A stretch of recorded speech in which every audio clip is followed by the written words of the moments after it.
அடிச்சிருவாரோன்ற பயத்துல நீங்க விழுந்துட்டீங்க. அப்போ நீங்க என்கிட்ட என்ன சொன்னீங்க? எனக்கு கிறுகிறுன்னு வந்துச்சு, நிஜமா விழுந்துட்டேனா இல்ல பயத்துல விழுந்துட்டேனான்னு எனக்கே தெரியலன்னு தானே சொன்னீங்க. உங்களுக்கே சரியா தெரியாத ஒண்ண எப்படி நீ பொய்ன்னு சொல்றீங்க? மேகலை, நீங்க எல்லாரும் என்னை எவ்வளவு சமாதானப்படுத்தினாலும் என் மனசு அதை ஏத்துக்கவே மாட்டேங்குது. இப்போ உன் பிரச்சனை தான் என்ன மரகதம்?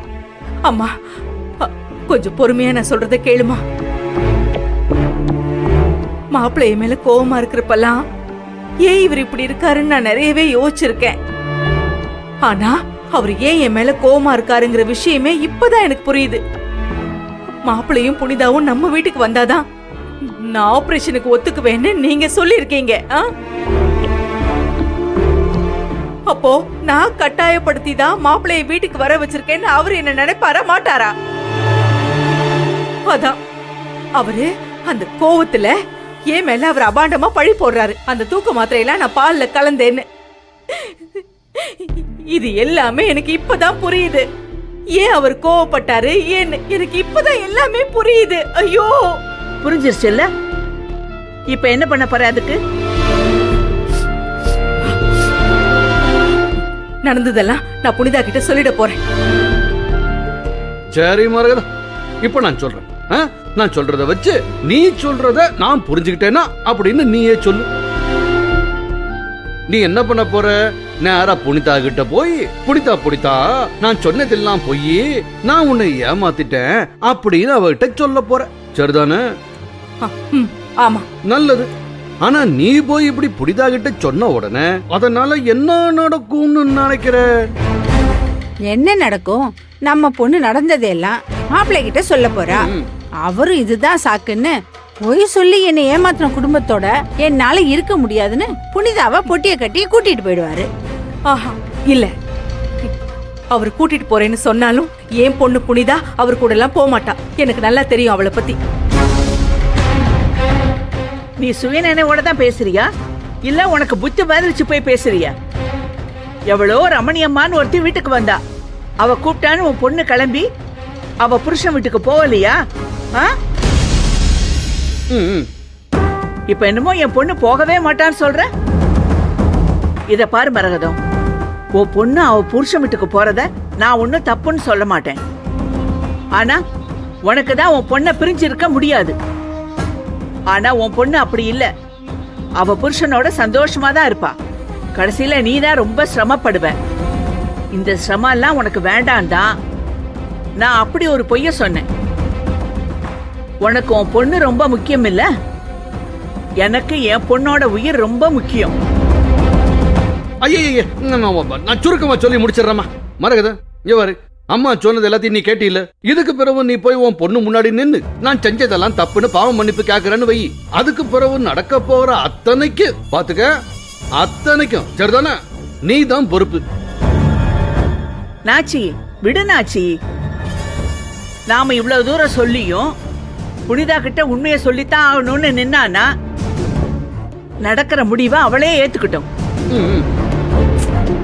நீங்க எல்லாரும் சேர்ந்து எனக்கு தெரியாம பொய் சொல்லி வச்சிருக்கீங்க. அந்த பொய்யை என்னையும் சொல்ல வைக்கிறீங்களா? உங்களால இப்ப நானும் இந்த உண்மையை புனிதா கிட்ட மறைக்க வேண்டியதா இருக்கு. அப்படி வா வழிக்கு. நான் இப்ப பேசுறதெல்லாம் உனக்கு கஷ்டமா தெரியல மரகதம். ஆனா இது எல்லாம் உன் நல்லதுக்கு தான் உனக்கு ஒரு நாள் புரிய வரும். அப்ப நீ இந்த அம்மாவை புரிஞ்சுக்குவ.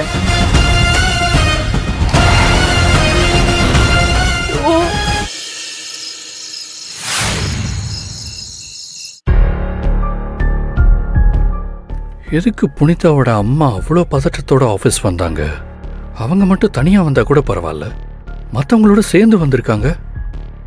அவங்க யார் முகமும் சரியில்லையே, எங்கேயோ தப்பா இருக்கிற மாதிரி தோணுது. ஆனா அது என்னன்னு தான் தெரியல.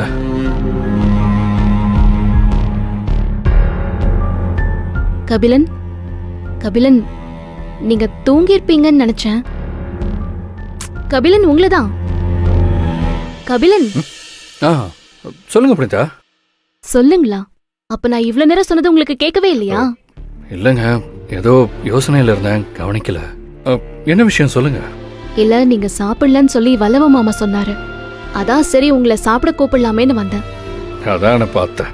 வல்லவன் மட்டும்தாங்க இந்த வீட்லயே என்ன மனுஷனை நினைக்கிறவரு. இப்ப நீங்க ஏன் இப்படிலாம் பேசுறீங்க? இங்க பாருங்க புனிதா, உங்க வீட்டை பத்தியும் உங்க வீட்டு ஆளுங்களை பத்தியும் பேசினா உங்ககிட்ட இருந்து என்ன பதில் வரும்னு எனக்கு நல்லாவே தெரியுங்க.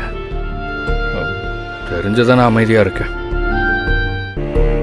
இப்படி பேசிட்டீங்கன்னா என்னங்க அப்படி பேசிட்டேன்? சரி நான் பேசல விடுங்க. நீங்க ஏதோ யோசிக்கிறீங்க, அதாவது என்கிட்ட ஷேர் பண்ணலாம்ல. அதான் சொன்னேனே, நான் சொன்னா என்ன பதில் வரும்னு எனக்கு நல்லாவே தெரியும். அப்புறம் எதுக்குங்க அதை சொல்லிக்கிட்டு? கபிலன், அதுக்காக அப்படியே பேசாம தனியாவா இருக்க முடியும்? நாம பேசலாம் வாங்க. இது பாருங்க, நம்ம தனிப்பட்ட விஷயத்தை பத்தி நம்ம பேசலாம்.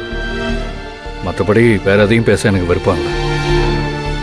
நீங்க ரொம்ப ஹர்ட் ஆயிருக்கீங்கன்னு தெரியுது கபிலன். ஹர்ட் ஆகாம ஏங்க, உங்க வீட்டுல ஏதோ அன்னைக்கு கோவத்துல கை வாங்கிட்டேன், அது தப்பு தான், நான் ஒத்துக்கிறேன். அதுக்காக ஆபீஸ்ல வச்சு உங்களை அடிச்சிட்டேன்னு யாரோ ஒருத்தர் சொன்னாங்கன்னு உங்க அம்மாவும் மற்றவங்களும் ஆபீஸ்க்கு வந்தப்போ எனக்கு எப்படி இருந்துச்சு தெரியுமா? கபிலன், உங்களுக்கு இது எவ்வளவு கஷ்டமா இருக்குன்னு சொல்லி என்னால புரிஞ்சுக்க முடியுது. கஷ்டத்தை புரிஞ்சு என்னங்க ஆக போகுது? எனக்கு என்னமோ அவங்க வேற எதுக்கோ வந்த மாதிரி எனக்கு தோணுது. வேற வழி இல்லாம எதையோ சொன்ன மாதிரி தான் எனக்கு தோணுது. வேற எதுக்கோ வந்தாங்களா? என்ன சொல்ல வரீங்க? ஆமாங்க. கபிலன், எப்படி அதை உறுதியா சொல்றீங்க? ஏங்க, நான் தான் அடிச்சிருந்தேன்னு அவங்க நினைச்சிருந்தா அவங்க என்னோட கேபினுக்கு தானே வந்திருக்கணும், இல்ல நேரம் என்கிட்ட வந்து பேசியிருக்கணும். அவங்க அந்த மாதிரி எதுவுமே பேசலையே. நீங்க அந்த டாக்டர் வழி அனுப்ப போகும்போது கூட என்ன அந்த ரூம்ல இருந்து அனுப்புறதுக்கு தான் குறியா இருந்தாங்க. அவங்களுக்கு ஏதோ ஒரு ஃபோன் கால் வந்ததாகவும் அதனால தான் கிளம்பி வந்ததாகவும் சொல்றாங்க. அவங்க கிட்ட நான் அந்த ஃபோன் நம்பரை தான் கேட்டேன். அதுக்கு யாருமே அவங்க சரியா பதில் சொல்லியே. ஏங்க, இதெல்லாம் வச்சு பார்க்கும்போது அவங்க வேற எதுக்காகவோ வந்திருக்காங்கன்னு தான் தோணுது. கபிலன், அம்மா வேற ஏதாவது சொல்ல வந்திருந்தாங்கன்னா கண்டிப்பா சொல்லிருப்பாங்க. அவங்க என்கிட்ட எதையுமே மறைக்க மாட்டாங்க. அம்மாவுக்கு என்ன பத்தி யாராவது ஏதாவது சின்னதா சொன்னா கூட அதை பெருசா எடுத்துக்கிட்டு அவங்க பயப்பட ஆரம்பிச்சிருவாங்க. பாருங்க, அவங்க பயத்தை பத்திலாம் நான் பேசவே இல்லை. அதே சமயம் சந்தேகப்படுறதுக்கு எனக்கு உரிமை கிடையாது. அது உங்க 2 பேருக்குமான இடம். ஆனா ஒரு ஃபோன் காலை நம்பி எத்தனை பேர் எதுக்குங்க கிளம்பி ஆஃபீஸ் வரணும்? அதுதாங்க எனக்கு இன்னும் புரியல. கபிலன், அது போதும் புனிதா. நீங்க இப்ப இவனை என்ன சொல்லி சமாளிக்கலான்னு யோசிக்கிறீங்க? நீங்க கீழே போங்க, இல்லைன்னா உங்க அம்மா இதுக்கும் தேடி வந்துருவாங்க. அப்புறம் நான் தான் உங்களை தனியா கூப்பிட்டு சத்தம் போட்டேன்னு யாராவது சொன்னாங்கன்னு வச்சுக்கோங்க, திரும்ப அதுக்காக டென்ஷன் ஆயிடுவாங்க. சரி, நான் போறேன் கபிலன். ஆனா எனக்கு நம்பிக்கை இருக்கு. என் அம்மாவை பத்தி நீங்களும் உங்களை பத்தி எங்க அம்மாவும் சீக்கிரம் புரிஞ்சுப்பாங்க. உங்க அம்மா நான் புரிஞ்சுக்கிட்ட வரைக்குமே போதுங்க. இது பாருங்க, நான் உங்களையும் நீங்க என்ன புரிஞ்சுக்கிறது மட்டும்தான் நம்ம லைஃபுக்கு ஹெல்ப்பா இருக்கும்.